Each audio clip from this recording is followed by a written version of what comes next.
Is it now the time to actually start buying? Have we seen an erosion enough of the overall valuations that these companies start to look at a better time to get in? Now, I think this is only the beginning of the selling in the technology sector. It seems to me that the China hacking story that Bloomberg Businessweek broke last Thursday is where the sell-off in technology started, and obviously has gained momentum in the past throughout this week, as there was another report earlier this week that there was another instance of this espionage occurring in the technology supply chain.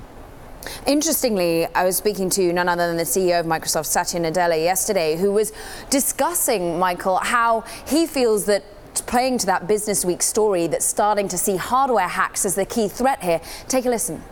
The next big security attack is not going to come from your conventional email being compromised or a computer endpoint. It's going to come from the HVAC system. So 9 billion microcontrollers are shipped in the world, and we really now have, with Azure Sphere, a silicon design as well as a security service and a secure operating system that help us ensure that all microcontrollers going forward can be secured.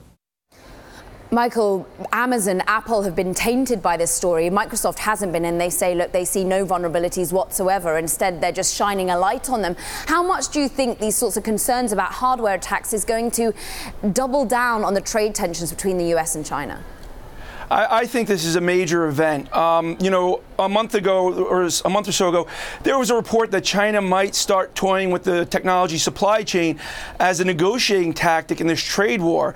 Now, at that point, they would have risked alienating the U.S. multinationals dealing in China. But again, they're trying to wage this trade war in an effective way.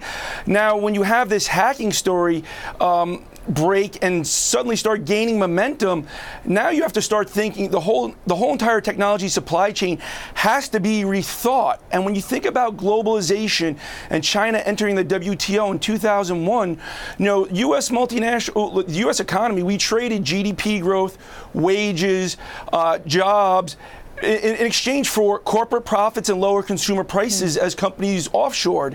And that's a big shift here. And does that all have to be undone? It's way too early to tell, but it's a very big risk to corporate profits.